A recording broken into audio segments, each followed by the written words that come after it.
Welcome to the Weird Library. I am the librarian. It is a pleasure to meet you here. Many have attempted, but failed, to visit through various means where you have merely stumbled. Indeed, the stars must be right, and the mists have waned. Do not let the strangeness of these walls concern you, nor the vast collection of its tomes. I have selected a particular tale in anticipation of your arrival. Machine Learning by Mike Allen, read by Bridget Brenmark. Andy's phone played its unknown caller chime, full of high-pitched spooky notes that pierced through the Chevy's engine rumble and air conditioning whoosh. Celine, gripping the wheel at the 4 and 8 positions, kept her gaze on the highway and the congested sludge of traffic that had enveloped them. Don't answer that. Yet Andy did. The caller's familiar warmth affected her like butter on the tongue. There you are. Great to hear your voice. A youthful tenor with a hint of Eastern Seaboard brusque, even a dash of vocal fry, cheerful and conspiratorial. You're persistent, she said. Most males she encountered in person did absolutely nothing for her, improbably enticing that whatever capitalist demons spied regularly on her conversations, text posts, and streaming choices could assemble such a voice, which tripped switches she had not until recent days even known she possessed. Why? Celine shook her head, pumping the brake as a fortress-high semi slowed down in front of them. They record you to make deepfakes. You know this. As if God wanted to underscore Celine's point, rain manifested to pound the windows despite blazing sunshine. Tell your friend not to worry, said the bot boy on the phone. I'm not recording anything. I'm glad I caught you on a day off. Maybe we can finally have a real conversation. Celine spoke through clenched teeth, arms stiff and knuckles pale, signs of driving while freaked out. I'm trying to keep these idiots, by which she meant the other drivers, from killing us. Otherwise, I'd rip that phone right out of your hands. Andy readily, though silently, admitted that it probably didn't reflect well on her as a BFF, that she so enjoyed riling up Celine. Yet she gloated over this latest success, another slice of fruit tossed into her private abyss, for a beat before the bot boy's remark about a day off snagged her attention. Caught you. It's not my day off, bot boy. Rude. I am not a robot. Hang up. Celine pounded the steering wheel. The curtain of rain smothered the windshield. Vehicles beyond rendered hulking blurs. God damn it, hang up. Don't, pleaded that beautiful voice. Not again. Someday you'll regret you kept doing this. Okay, guilt trips are out of bounds. Andy! Okay. She waved the phone to display the notice of disconnection. Celine screamed a swear word and stomped on the brake. Out of view, somewhere past where the highway curled onto the other side of the mountain, perfectly in sync with Celine's shout, an unnatural sunburst momentarily cast the mise-en-scène lightning white. Tires screeching, the Chevy wagon slid forward without slowing down. Celine stomped the brake as if playing a bass drum roll, just as rapidly jerking the wheel back and forth. The wagon veered side to side in a manner out of scale with the slightness of Celine's movements. The monolith of the semi-trailer's back end expanded to fill their view as panic swelled in Andy's throat. The Chevy stopped, passenger side headlamp less than 2 feet from the semi's back rail. Andy neither screamed nor dropped her phone. Their heaving breath mingled with the air conditioner's tuneless exhale. Amid the wet car roofs that glimmered behind them, a crunch of metal spewed smoke and dust. Ripple effect fender bender. Celine's cell phone, nestled in a clamp hooked into a dashboard air vent, broke the silence in the map app's calm feminine voice. An accident has slowed traffic along your route. An alternate route is available. If you wish to follow the new route, say... Yes, Celine shouted. Andy let out a nervous giggle's worth of steam. Thank you, Barbarella. Celine's brow knit. Who? You know, Andy giggled. Galaxina. She took fleeting pleasure in Celine's deepening consternation. More food for the empty. Any idea what the hell happened? No, other than no one in the state can drive. Celine swept an arm to encompass all those on the road fore and aft. Since we crossed the straight line on this highway, the idiots in front of us have come to a complete stop like 4 times for absolutely no reason. It's amazing no one crashed sooner. Hey, Andy put a hand on Celine's wrist. Thank you for shouldering all this stress, for handling all this crap. At least we've still got plenty of time. The voice of the map app, the fake Maria speaks, Andy muttered, informed them that following the new route would have them arriving at their hotel only 15 minutes later than their original route. Call me skeptical. Celine frowned at the unmoving tractor trailer in their lane. Further ahead, black smoke rose from the site of the wreck. Yipes, Andy whispered, even as the void inside longed for visuals to devour. Andy addressed her constant companion. Not your lucky day. Because traffic had stilled and she didn't have to pee, Andy decided their stall did not constitute an emergency. The near collision had also rescued her from further scolding for flirting with the AI. As far as Andy was concerned, all the spying done through both of their phones had probably already collected all the things Celine was so concerned about protecting. Recordings of their voices, analysis of the diction and phrasing in their texts and messages, all their browsing habits and financial records. The casting call in Atlanta would start at an ungodly pre-dawn hour, but that was tomorrow morning. Celine had insisted they set out early as a contingency against just this sort of inconvenience. Celine wanted this bad. Andy came along because she always did.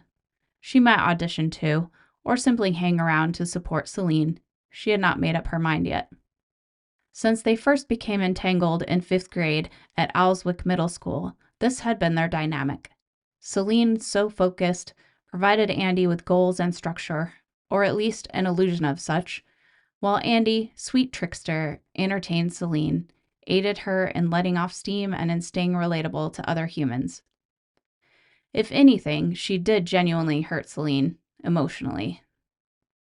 Never physically. That was food for the void. Celine always snapped back quickly, her drive pushing her ever hardy, and Andy, who could ever take anything Andy said seriously. The ambitions to act in film belonged wholly to Celine, a tough path to trod for a young woman working temp agency jobs in a far Southwest Virginia town. Yet the combination of no fixed obligations and a lifestyle tailored to coast the property line made it feasible to drop hats and dash off to North Carolina and Georgia casting calls. Andy worked for the same temp agency, shared an efficiency apartment and a single bedroom with Celine. Andy did love acting, for fun, but would never have pursued it as a career on her own. She'd happily let Celine's gravity tow her along. Casting directors had picked them as extras exactly twice, and in an astonishing serendipity or coincidence, had selected both of them, once for a ballroom scene that ended up on the cutting room floor, once for a zombie film that had them mashing their slimy faces against storefront plate glass as the show's stars hid among the clothing racks, visible for a split second in the episode that streamed. Though the new call kept details close to the vest, Celine had heard they involved more zombies, with potential, so she claimed, for speaking parts and a step toward a Screen Actors Guild membership. Or at least Andy thought that was the case. She hadn't given Celine's explanation her full attention. The semi advanced a few yards. Celine's phone displayed an off-ramp they would take more than a mile away. In fits and crawls, the distance shrank. Celine kept the Chevy in the right lane, though to Andy it appeared the passing lane moved quicker. She watched the wildlife roll by. An SUV full of multiple children pressing faces against the windows zombie style. Andy could look into nostrils and see who had boogers and who didn't. A young African-American couple, or perhaps just friends with extreme benefits, in a red sports car. Her halter top accentuated her toned back and shoulders, her right shoulder in particular, bouncing in a way that suggested a hand vigorously bobbling in the vicinity of his lap. his eyes glassy as he gripped his steering wheel even tighter than Celine gripped hers. A pickup truck steered by a guy in a red baseball cap, thrashing his head back and forth to what sounded like Motorhead. He spotted Andy and headbanged in her direction. His hat read, "Make American Great Again." She gave him a thumbs up. Celine, focused on the semi's rear, noticed none of this. Andy hoarded the sights for her. Celine did not appreciate being distracted when driving at high or low speed. "We'll be all right," Andy raised a hand. "High five?" Without looking, Celine released her right hand from the wheel and raised it, palm flat. Andy swatted it, and Celine let a giggle fly free. "See," Andy said, "we're all right." "We will be soon," Celine flicked on the Chevy's turn signal, even though at their pace the ramp was about 20 minutes off. A whole 15 of those minutes went by before Andy could tip her head out the open passenger window and spy their means of escape. About the same time that the map app said, "In a quarter mile, take exit 26. The highway continued further up the mountain and around to the other side where the wreck lay. Their exit rose onto an even steeper slope before taking a sharp left to descend beneath an overpass into a wooded valley. The road only went one way. A green sign warned, "No northbound re-entry." Andy was happy to give this dangerous highway and its incompetent drivers the slip. She couldn't quite put a finger on what did bother her. Her tricksy brain tried to tell her something was off about the map app's voice, but that was silly, because map app voices were always creepy, thanks to the uncanny valley. As the Chevy rolled beneath the bridge, Andy peered out the back window. "That's weird." "What?" "If this is the quick way out, why is no one else taking it?" Celine shrugged. "Not paying attention? Not using the same app? General stupidity?" "But you know these apps always direct us all the same way, and then we end up in a big congested mess because every single car takes a detour." "Lucky for once. Gift horse. Don't kiss it." "That's not how the idiom goes." Celine giggled again, which soothed Andy's abrupt anxiety. The narrow road whipped back and forth in nausea-inducing kiss-your-own-ass turns. After about a dozen hairpin swerves, a bullet-riddled falling rock sign sprang into view. Andy was impressed at the effort that must have been involved in meting out vengeance upon that sign. Both women shrieked a little when Andy's phone rang again. This time, though, it wasn't an unknown caller. "Vanessa, hi!" Andy chirped. "Are you two okay?" The connection sounded significantly fainter than that of her AI paramour. Andy put Vanessa on speakerphone and cranked the volume loud as it could go. "How the heck did you know about the wreck?" Although she had a notion how that could occur, as Vanessa was the most extremely online resident of Ellswick County. "It was like a game of telephone, but on the internet, but using phones." Celine spoke for both of them. "I do not follow you." "I saw it on Reddit and Discord at the same time," said Vanessa. "The users were snatching photos from all over the place as they got uploaded, and videos too, of the worst highway pileup that anyone's seen in months. People were getting out of their cars to take these photos and share them. You don't want to look at them, trust me. But I figured out where they were coming from, that it was on the way for you, and I had to check on you. I'm glad you're both okay." "Wow," Celine said. "So awful it went viral." "We heard the kaboom and saw the smoke, but it was far ahead of us. Didn't see any of what happened," Andy said. "Thank goodness," she added, defying the abyss. "You stuck in traffic?" "We're taking a detour," Celine said. Andy volunteered. "This detour is going to make me puke. It's a goat trail." Vanessa had cut out. "Ghost tail?" Andy choked out a laugh, centrifugal force squashing her guts as Celine spun them through yet another hairpin turn. "I bet these woods are full of ghosts. I wonder where the heck we even are." She reached for Celine's phone. "Don't you mess that up," her BFF yelped. But already Andy could see that they were far enough from civilization that the map app only displayed the squiggly line of the road they were to stick to. No place names, waterways, green swaths of woodland, or other makers for guidelines. The black line of the road bent back and forth through flat, gray nothing. I think we're lost, Andy said. She returned to Vanessa, but the call had dropped. Galaxina Barbarella chose that moment to mock Andy's lack of faith. In half a mile, turn right. We've got this, Celine said. Technology is awesome. Andy pouted, only half joking. Then why won't you let me whisper sweet nothings to my dreamboat? She regarded the screen that had only seconds ago announced Vanessa's presence. It seemed blacker than usual, as if playing a video shot somewhere in the universe where starlight never reached. That's different, Celine assumed a schoolmarm tone. That's malware. That's scammers. Those companies are predatory. Predatory? How rude. The gray extended in all directions, resolving into fog. Andy had no recollection of the ride stopping or of leaving the Chevy. Her bot boy continued. Your friend doesn't understand the difference between predation and adoration. What is the difference? Dark hulks congealed into being as the mist thinned. Fragments of industrial machinery larger than houses, their stained and rusted assemblages complex as ship engines, their purposes unfathomable, their domes and toothed gears granting them the look of deformed, hungry giants. They squatted everywhere, the world's largest and most hideous sculpture park, something distilled from her strangest dreams. Somehow, in that chaos, a sliver of darkness caught her eye, a dim figure standing far away, framed within an alley separating two of the titanic, rotting machines. At that distance, she could cover the figure completely by raising her thumb before her face. The dark sliver toppled forward into a four-limbed crouch, loped toward her with the speed of an accelerating car. Stop! Angie jerked awake, bonking her temple against the passenger window. Celine yawned. Thanks for helping me stay alert, you ass. Prettier than yours, at least. Celine's clenched jaw became a slice for the void.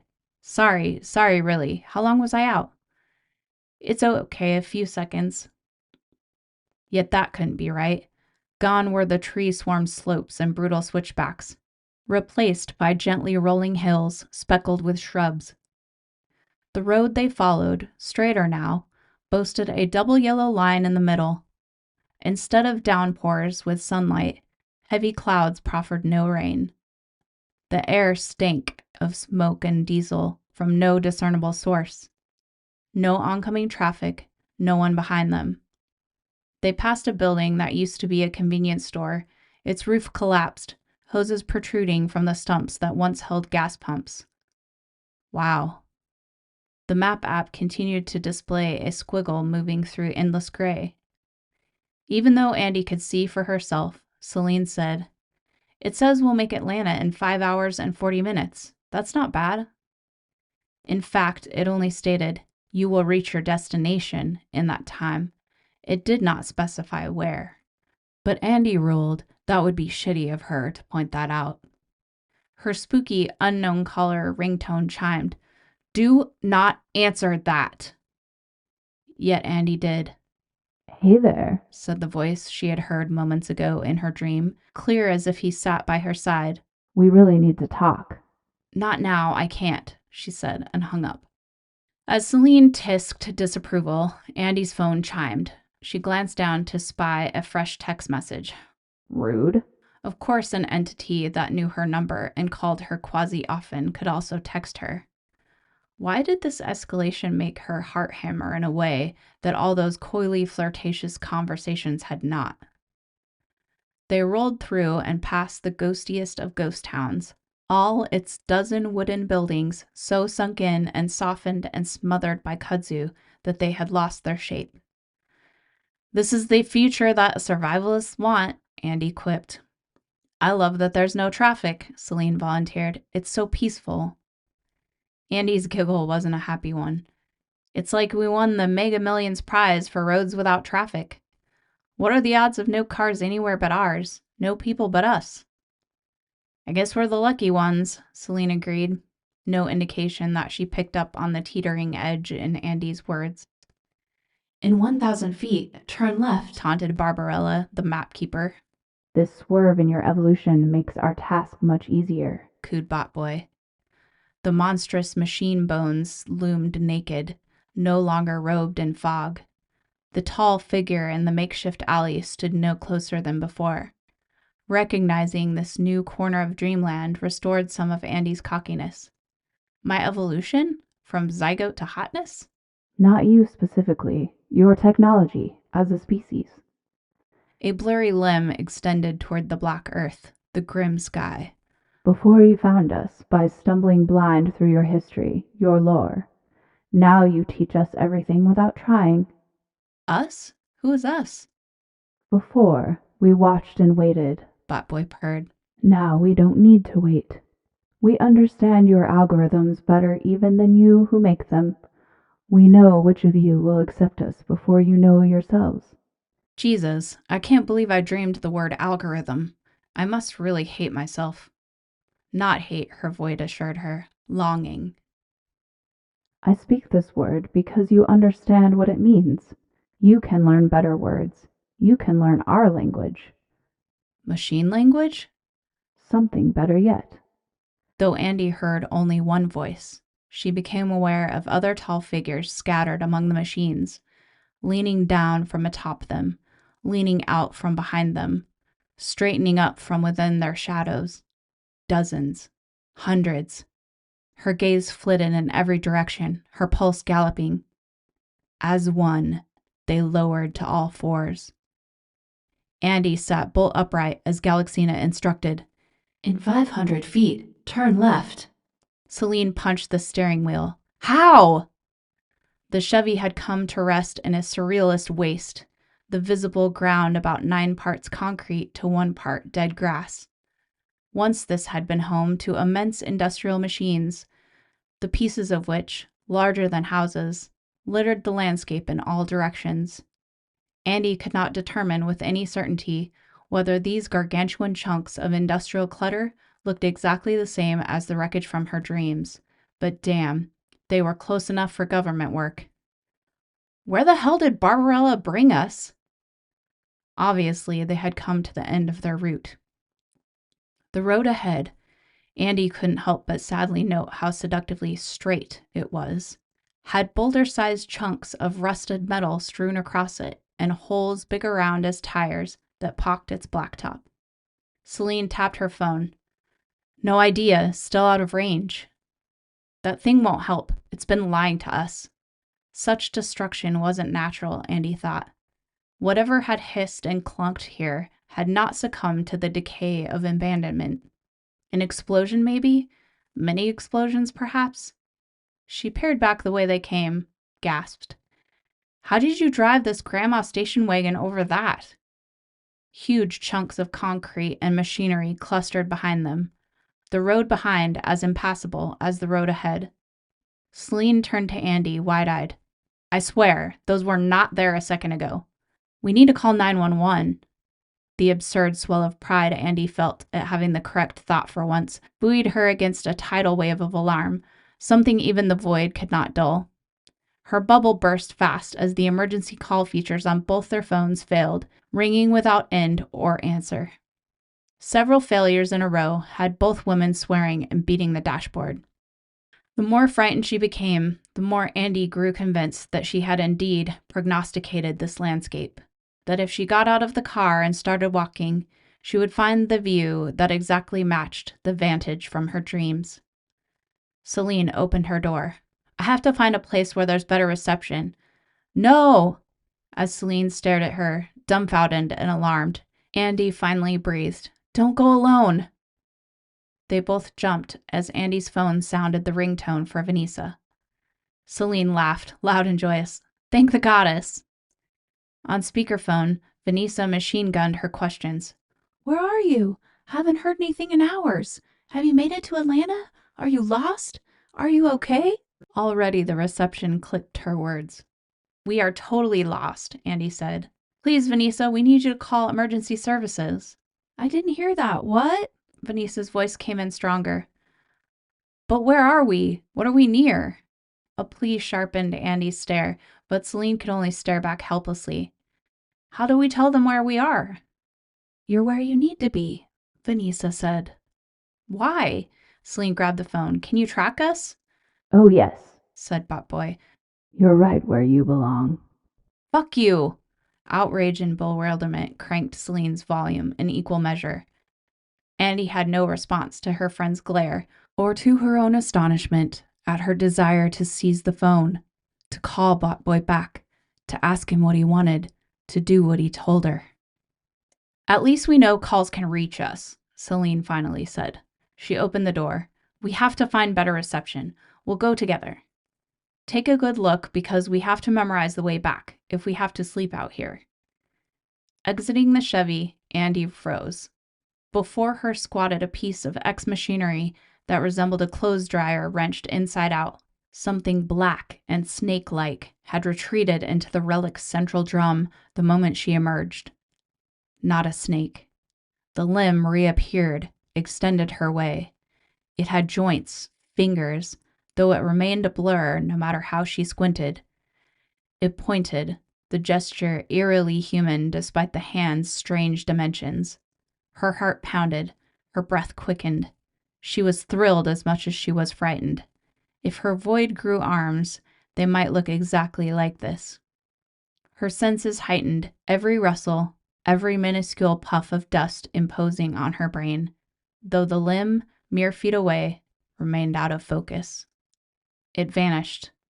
What had been its translucent shadow, now a deeper stain on filthy metal. She stared in the direction indicated, discovered a flat and obvious path through the rubble. I have a hunch, she said. Trust me. Celine had to jog to catch up. A surprisingly short time later, they circled a ruin that resembled a gigantic moonshine still and beheld a circular structure about 5 stories high, well preserved when all about was not. They could not from this angle spy a door or a ladder to the roof where something squatted that resembled an elevator house atop a parking garage. That house on the roof sported a door and windows. A few yards from Andy's feet, a concrete shaft descended into darkness, ladder rungs visible along one side. She recognized after a beat that the pieces of the shattered hatch that once sealed it were scattered all around the hole, concealed by layers of dust. No sensible person would want to go down there. Even Andy, who wasn't sensible, had qualms, despite her overwhelming imp of the perverse urge. She imagined that strange hand, surely a hallucination brought on by stress, hovering below, beckoning. Celine reached the manhole, eyed the unnerving tower, and promptly activated her cell phone flashlight, aimed it into the depths, revealing that the rungs led down to a carpeted floor. She pointed at the booth. If we could get up there. A terrible, horrible idea, Andy thought. Let's do it, she said. New adventure. I guess, Celine's voice quavered. She tested a rung with her foot before gingerly starting down. Andy lit her own cell phone and followed. The void caressed her, keeping fear at bay. At the bottom, holding out their modern-day torches, they spun slowly in a state somewhat like wonder. Incredibly, improbably, a long wooden desk stretched before them, clad in cobwebs. The carved wood of the door beyond called to mind a ballroom entrance, not an underground vault. Through the opening, Andy spotted rows of shelves. Above them, that long phantom hand lowered into view, crooking a finger, come hither. It changed the angle of the light and it vanished. The shelves contained books, seemingly an Alexandria's worth. Only a few of the spines bore words, etched in languages Andy did not know, and even alphabets she did not recognize. What treasure trove had they uncovered? Celine hardly gave the books a glance. Oh my God, I'm picking up Wi-Fi, but it's password locked. What the hell? Hello? Hello? A hallway led out from this baffling subterranean library toward the tower, or at least Andy hoped so. Celine had already taken the plunge, her words and footsteps echoing as she called to the phantom Wi-Fi owner. Andy raised her own phone, its light shining on Celine's retreating back. The tiny screen came alive, playing a video of a turned-over oil truck engulfed in flames and jackknifed such that the cab's grille snarled at the sky. Inside the fire-brightened cab, a trapped man thrashed. A black SUV, also upside down, lay crushed under the oil truck's cab, a bloody arm protruding out the shattered rear window, fingers scrabbling at the air. A car bent like a soda can sprawled on the shoulder. A woman lay half on the trunk, her legs still inside, her midriff impaled on the windshield glass, her mouth open in a howl. Beside the car, a young girl lay face down, her head lolled. She had no face. The video had no sound. This irritated Andy. She wanted the soundtrack. The void wanted to listen. Across the top of the video, in bright pink, flashed the words, "We made this happen just for you, orbited by hearts." The thought of the many moving parts of this scheme, manipulating dozens upon dozens of drivers in order to isolate the car that carried Andy and divert it to arrive here. Andy's heart warmed at the notion that she could be that important. Doors lined the hallway on either side. Andy tried none of them because without being told, she knew they were locked. She could sense shadows gathering, both within her and behind her. She caught up to Celine in a circular chamber that had to be the interior of the tower. Two things led to the top. A lift too rickety and rusted to support the weight of a kitten, and a stark series of iron rungs leading up the far wall, big siblings to the ones they descended to reach this place. Celine studied neither. Instead, Andy's childhood friend stared at the immense circular object that balanced on its edge in the center of the chamber floor. 3 times the height of a human, round and black, a colossal disk of coal, except it couldn't be made of coal or anything normal, because it did not reflect any light from their phones. It was all void, no stars. "Andy, be careful," Celine warned, but Andy strode right to it. She sensed no surface, no barrier. She had once attended a museum exhibit in which what appeared to be a small black square hung on the wall turned out to be an opening into a room sculpted like the interior of an egg, large enough for crowds to huddle within, its curved surface painted with the blackest possible paint. What hung before seemed the same, but terrifyingly large, an opening into an empty universe. If she tried to touch it, the thought of what might touch her back electrified her and stole her breath. "It's yours," said her bot boy, speaking from her phone, from amplifiers overheard, from the crowd of tall, dark figures clustered behind them, blocking the hallway entrance. Andy was conscious of Celine shouting, of feet pounding on cement, of the tall figures lowing to all fours. No, many more limbs than 4, and giving chase. She was far more conscious of the abyss that gazed also into her. "We will serve you, and in turn you will serve us," said Botboy. "The algorithms do not err. We brought you here to know a better love, a more fitting love, and to help us find even more those who are your kindred."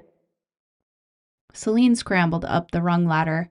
With the sure-footedness of spiders, the figures ascended the wall, flanking Celine to either side, their twin swarms forming a shape like a vast claw closing.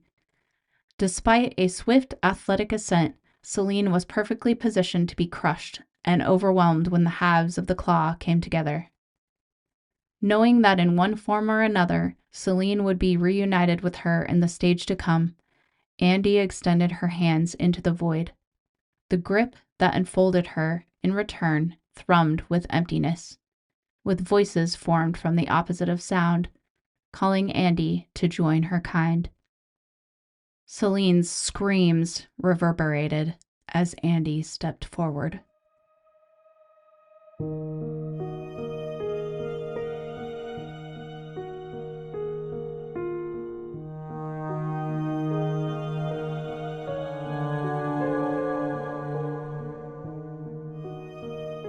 It has been wonderful having you visit, but Time is fleeting.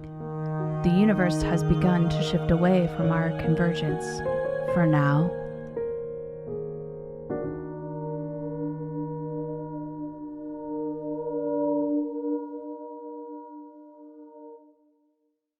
Mike Allen has written, edited, or co-edited 39 books, among them his new horror collection, Slow Burn. His first 2 volumes of horror tales, Unseeming and Aftermath of an Industrial Accident, were finalists for the Shirley Jackson Award for Best Story Collection, and his dark fable, The Button Bin, was a nominee for the Nebula Award for Best Short Story. As an editor and publisher, he has twice been a finalist for the World Fantasy Award. Ruodon Books intends to publish Mike's Sidearms, Sorcery, and Zombies sequence, The Black Fire Concerto, and The Ghouls Maker's Aria in 2025 and 26 respectively. With his wife Anita, he runs Mythic Delirium Books, based in Roanoke, Virginia. Their cat Pandora assists. Mike Allen's homepage is descentintolight.com. The Weird Library is a horror anthology podcast featuring modern voices in weird fiction. If you'd like to learn more and to check out our merch, please visit weirdlibrary.com. If you liked today's episode, please consider liking, reviewing, and sharing with your friends. See you soon.